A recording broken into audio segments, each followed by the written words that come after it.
Yo, what is up guys, Grim here, and in today's video I am going to be explaining the two builds that me and my support used. His name is Ice, to conquer the domains of endless conflict and make over 100 exalts in just a couple days.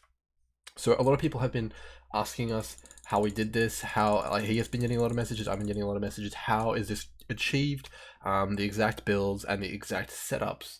And what you might need to do exactly what we did and replicate exactly what we basically completed there to do what we're doing in the videos. So in this video, I'm going to go into the nitty gritty, the details of how our two builds work together to create kind of one cohesive wrecking machine that just really rolls that content quite like anything else in the game currently, in my opinion.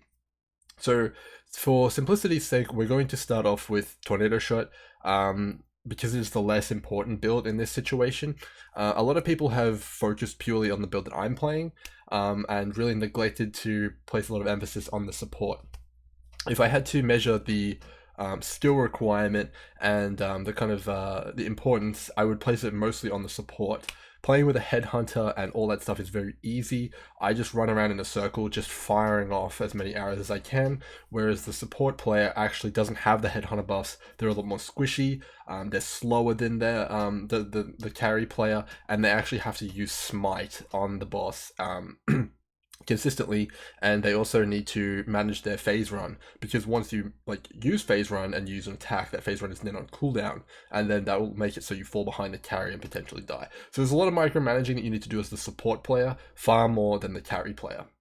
So anyone who's like, oh, it's an aura bot, it's a slave. No, it's actually a very skillful player behind that, and he came up with that build all by himself. So I think he deserves a lot more credit than he's being given, and it wouldn't be possible to go the speed that I'm going without him. So let's get straight into it. We'll describe quickly about all my choices and improvements that can be made, and then we'll go into the almighty support and how that works and how it buffs up the Tornado Shot character to achieve massive millions of damage that you see in all the videos. So to begin with, obviously the most important items of this build are the Headhunter, which we see here. It is very important to be able to go the speeds you do. It's basically a multiplier on every single factor in this strategy. It'll multiply the support's damage, your damage, the speed, everything. And I'll go into specifics here and the reason why Headhunter is so important and why it's so overpowered on Tornado Shot. So the way Tornado Shot works is that you have a tooltip damage. So let's say we have numbers here. It's an additional blah to blah lightning damage, X to X cold damage. And that is the tooltip for just one arrow. And you'll actually notice when I shoot out arrows here, I shoot out 5 of them. So you can basically already just take that number and multiply it by 5 if all of those arrows hit the same target, which in a lot of cases they do. So already we're taking my tooltip and multiplying it by 5, and then Dying Sun adds another 2, taking us up to 7. The reason Headhunter is so powerful for this build is that you can actually steal mods from rare monsters that give you additional projectiles on top of that, and that's just ridiculous in my opinion, and it probably is too powerful, because not only now are you getting more and more damage from Headhunter, you're actually multiplying that damage even further by adding additional projectiles to Tornado Shot. And in some of the videos you'll see I have upwards of 30 projectiles at one time, so that's my tooltip times 30, and sometimes this thing gets into the millions without taking into account resistances and minus resistances on monsters. So it's particularly ridiculous, and that's why you can see me just one-shotting monsters with potentially like 30 or 40 million HP after the scaling of the rounds. So that's pretty absurd in my opinion. So that is just why Headhunter, just one of the reasons why Headhunter is mandatory. It also gives massive movement speed, auras, which give that to the support, which lets them move faster, energy shield auras for the support as well. It just gives everything in the game, and it's completely absurd. And the next factor to that is, of course, the inspired learnings. What this will allow you to do is steal an additional 2 modifiers. So most rare monsters have about 6 mods, and this will allow you to take another 2, so it's about another 33% of a Headhunter. But what's really cool about this one is it allows you to steal the same mod at the same time. So let's say we get that projectile modifier. Sometimes you'll steal it once with Headhunter, again with Inspired Learning, and then again with Inspired Learning. So if it's monsters 5 additional projectiles, I think that's 2 additional projectiles. So you just stole an additional 6 projectiles, which is completely out of this mind. That's basically double damage right there already. So pretty ridiculous. That's the first aspect of this build. That's the buff area, and that's the most expensive part. And that's obviously because it's the most important part of the build. That's the part that's been going sky high in price, unfortunately. So with that out of the way, let's move on to the next part, which supports Headhunter, and that is the strategy which I think is the best, and that is the Shackles of the Wretched and the Comb's Roots, coupled with self-cursed temporal chains. And in addition to that, we're also using Solstice Vigil. Because the strategy is so hinged on the buffs from Inspired Learning and Headhunter, we want to make sure those last as long as possible so we can get as many as possible. So the Solstice Vigil amulet, when you kill a rare monster or a unique monster, you gain Shaper's Presence, which extends buffs on you by 33%, I believe it is. So that's basically just 33% more Headhunter buffs, which allows you to maintain a larger portfolio of them at one time in the room, meaning you can go faster and faster and faster.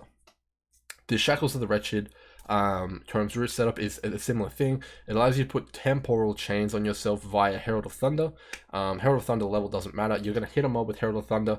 It'll curse that monster with temporal chains, and that'll be reflected back to you with the Shackles of the Wretched, as you can see here on the item.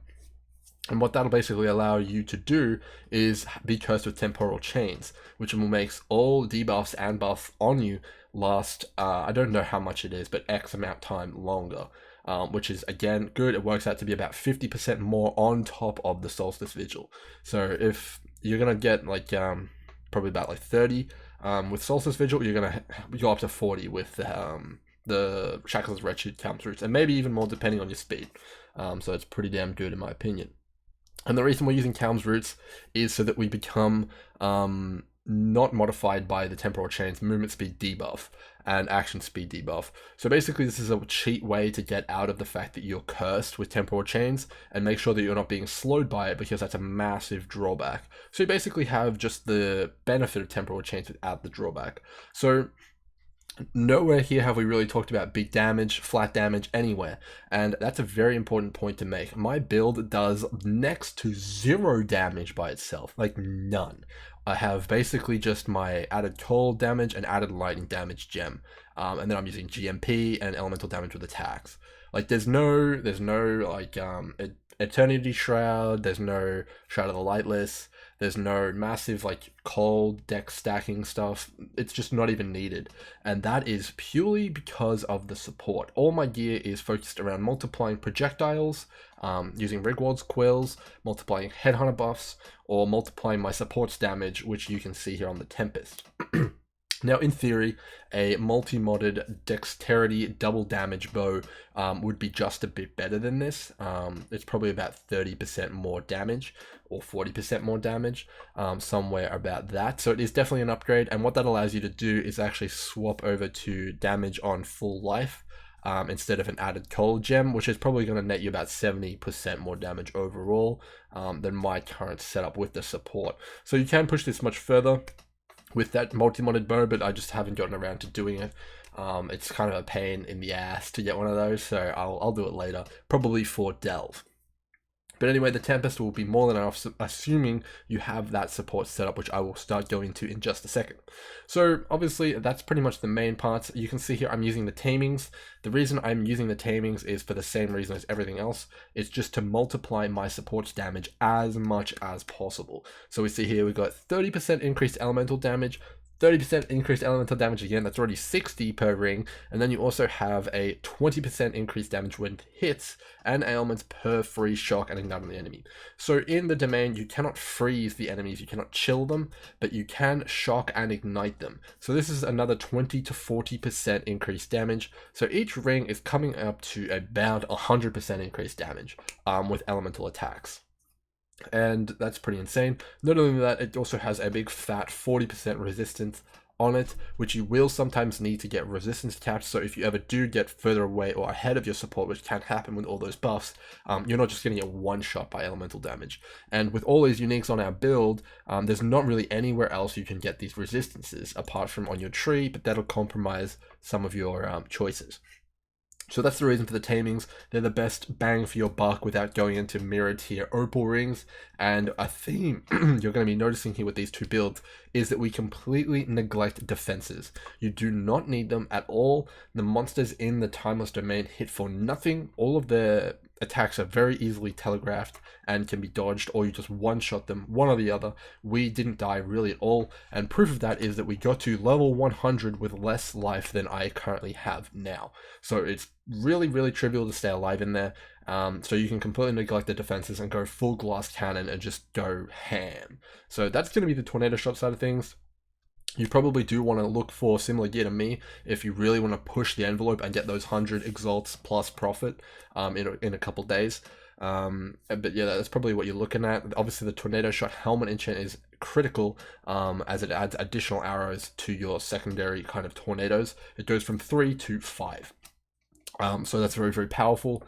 Basically, you want the full set if you can get the full set. If you can't get the full set, you know, that's a bit unfortunate. I'm not going to go too much into more detail about Tornado Shot. It's a very common build. I just wanted to go over my choices and how they meshed with the support, which I'm going to get into now. I will do a full Wind Ripper, all those kind of things, Tornado Shot guide, rebooted for the current patch coming up. But that is not this video. I just wanted to give people the setup.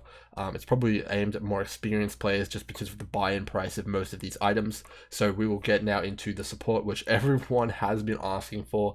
Obviously, I can't log into my support's account, so I can't show the actual kind of character itself, but both of the paste spins to our path of buildings will be in the description, and I'm now going to go through some of the notes my support has for me and just a few other things as well. So this is my trade just really quickly. I prioritized movement speed. You'll see that here with the Watcher's Eye with Grace, that's 15% there. I took movement speed here, I took movement speed here. Basically just everywhere you can, I went for damage instead of life, which was a great decision.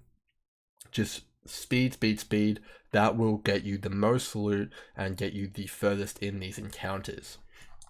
You have seen that I've picked up a bit of life here. That is because I was going for 100. Feel free to drop all the life nodes that you need. And of course, don't forget, I get this question a lot, don't forget your Lionized Fall. This is how you sustain your mana and life leech. You need this item, otherwise you're going to be using a mana flask. So definitely pick this up. It's going to be one of your first pickups with this build. So moving on to the Big Daddy support, we will head right into it now. I believe it is this one. Yes, it is. Okay, so we're going to need to, you guys are going to need to bear with me a little bit because I am not a support player, but I do have the notes and I obviously have a very strong understanding and helped come up with some of these ideas for the build. So this, as described as my support, is a movement speed based added lightning support.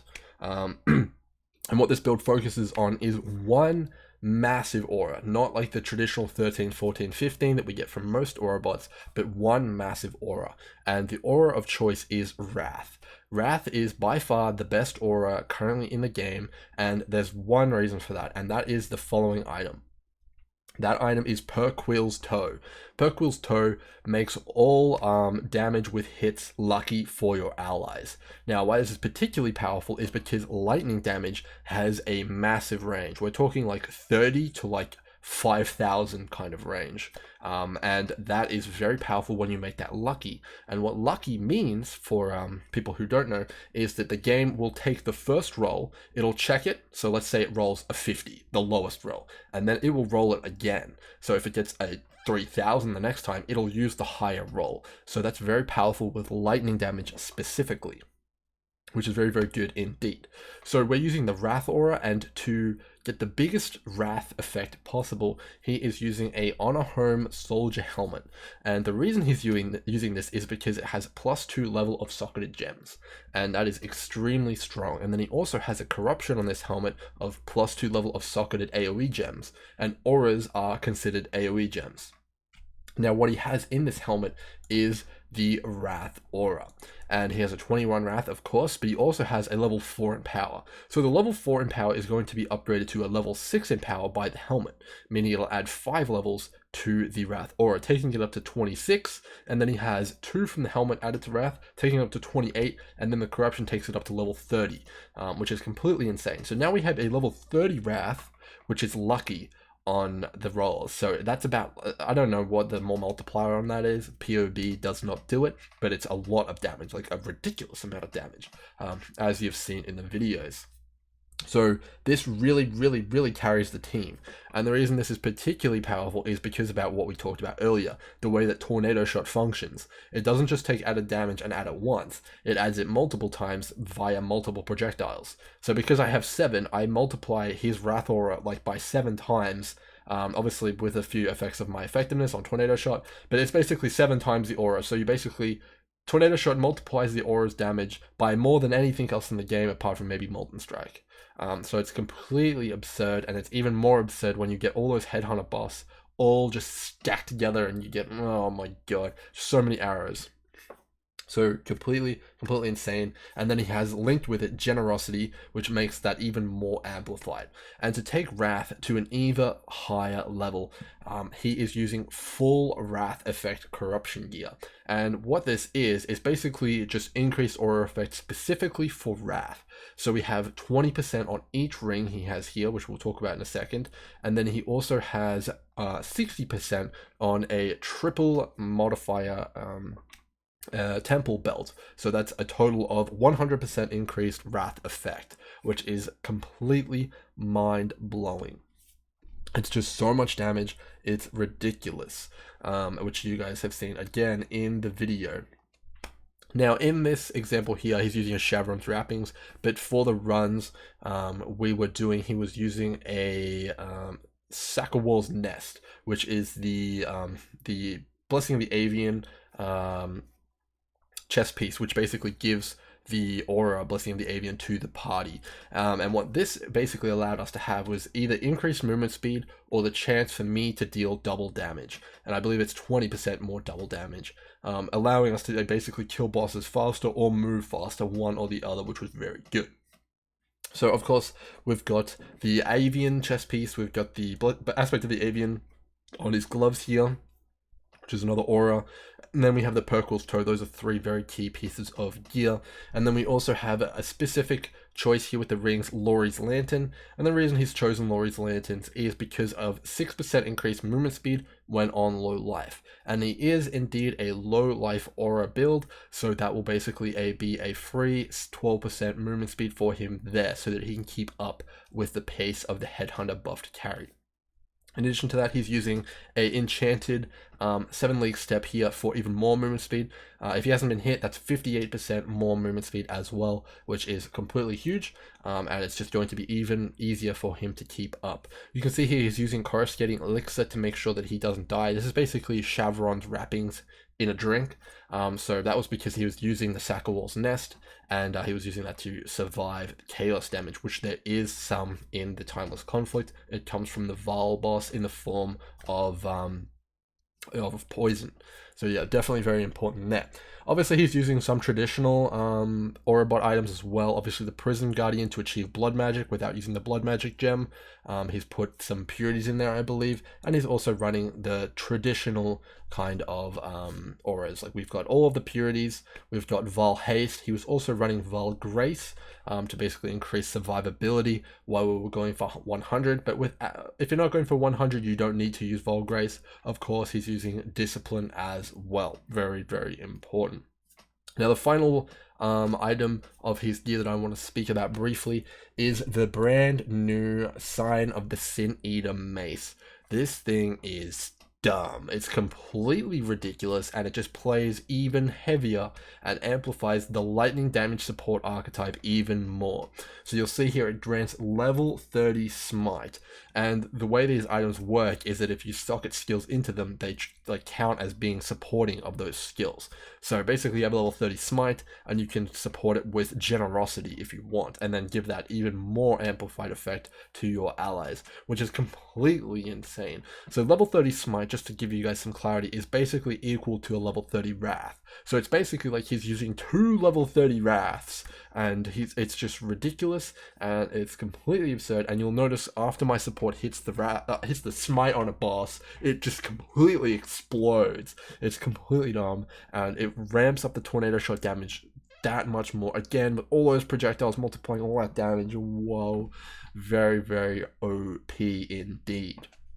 Now, there is also a few other things to discuss here, and that is just a few things that I will go into now.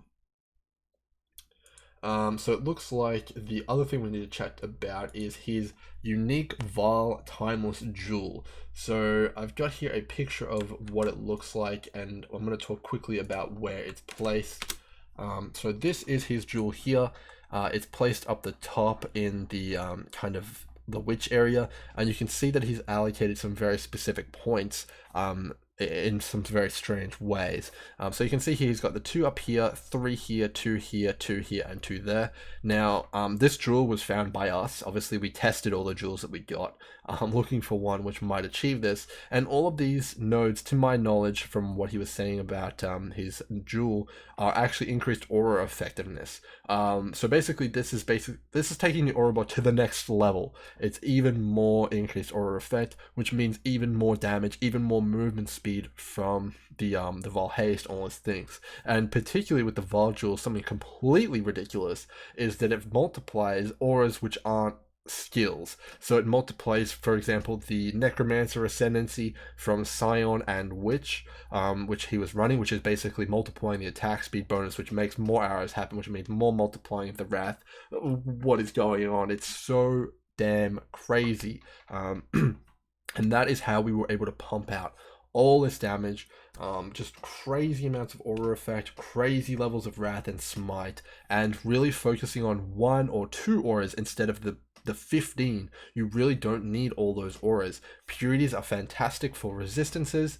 Obviously you'll want to have discipline, and you'll want to run that Vaal Grace and Vaal haste and Vaal just normal haste to get that movement speed going, but then pour everything else into movement speed and lightning damage corruptions and just amplifying that as much as possible. All of the team's damage is from that Wrath and Smite. I can't emphasize that enough. A final note here about his build. We are going to quickly chat about Elemental Equilibrium and Avatar of Fire.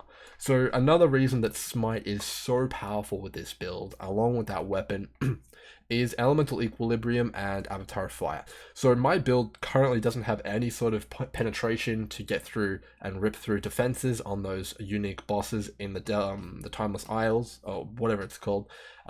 So that actually comes from my support as well, and it's even more important for him to get a hit on the boss, because when he does get a hit on the boss, he actually applies Elemental Equilibrium, ripping 50% of cold and lightning resistances off those bosses. So that's basically a ton more damage multiplier on top of everything else we have. And the reason it's going to rip off cold and lightning is because he is using Avatar of Fire, which converts all of his damage into fire damage, even though Smite is lightning damage. So 50% of Fizz, cold, and lightning converted to fire damage, and the fact that he deals no non-fire damage doesn't matter, and he loses 50% of his damage doesn't matter, because he's just trying to amplify my damage. So that's very, very important, and that's going to boost up the damage even more.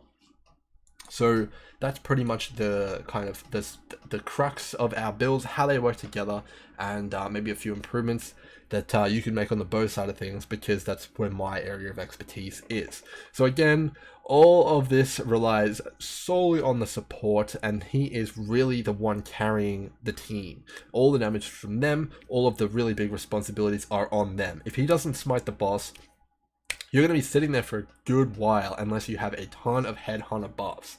So it's very, very important to have both your players on the same page, working together, moving in the right way around the arena, and I would recommend being on the same server so there isn't any ping issues as well. So that's going to be the 2 builds, guys. Hopefully this wasn't too long for you guys, and both obviously will be linked in the description. Any questions, post them in the comments. Either he or I can answer them. Hopefully you guys have a blast farming the Legion emblems. We certainly did, and you can get very, very rich off them. You should get rich. So hopefully guys, this helps you out a bit. I'll see you guys in the next one. Cheers.